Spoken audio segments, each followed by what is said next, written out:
Now you're at the interview and you've got your interview scorecard and you want to ask questions.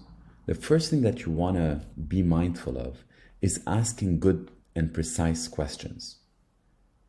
One bad question is to ask, what is your greatest strength or weakness? Can you think about, I'm going to pause for a couple of seconds, what is the weakness in that question? It's the word greatest. What is your greatest strength or weakness? And then if someone is answering honestly, they're going to be comparing all their strengths and weaknesses to really ensure that they're giving you an honest answer on their biggest strength and their greatest strength. This could play mind games with them when that's really not the intention of the question. A better way to ask that question, and that's by no means the best way to ask it, is to ask, what relevant skills can you bring to that role? This way, you're not required to force rank. You can come in with 3 or 4 that are relevant and helpful skills that you can bring to the table. A bad question is, another vague question is, where will you be in 5 years? I don't think that anyone will dispute, or at least anyone who's gone through COVID will dispute the fact that no one knows and that this question is pretty useless. So a better way to ask that question is, how would you like to see the next 5 years of your professional development evolve? Then they can go from today, assuming, and also being more precise with assuming you get that job. How would you like to see the next 5 years of your professional development evolve? Then they can put themselves in that shoes, and then they can answer, the job seeker can answer that question with a little more certainty, or at least with a little more ease.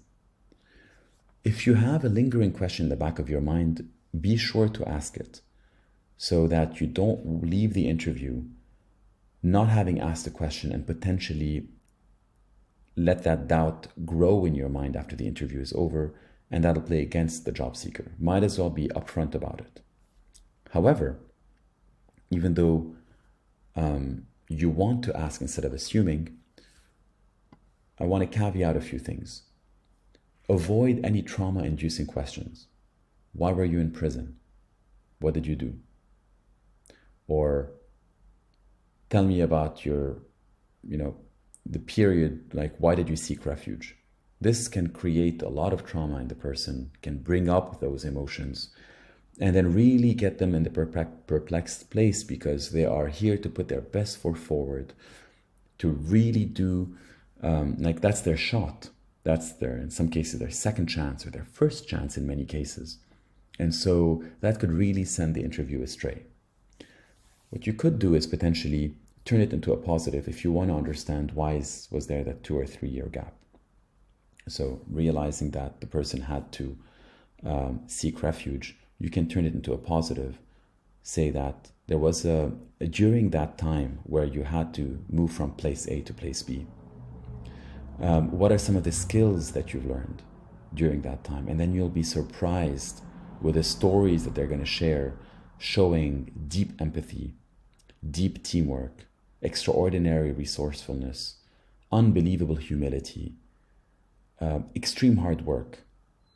And then you'll really realize that these are skills that they've honed in and then they've strengthened and that they've gained at a time more than they would have had they been in a proper job. Also, don't overly focus on how a resume looks.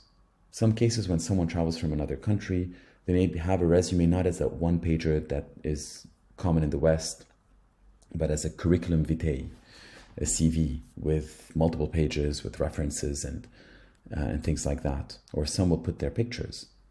Also, if someone is blind, they're using a screen reader in order to write their resume.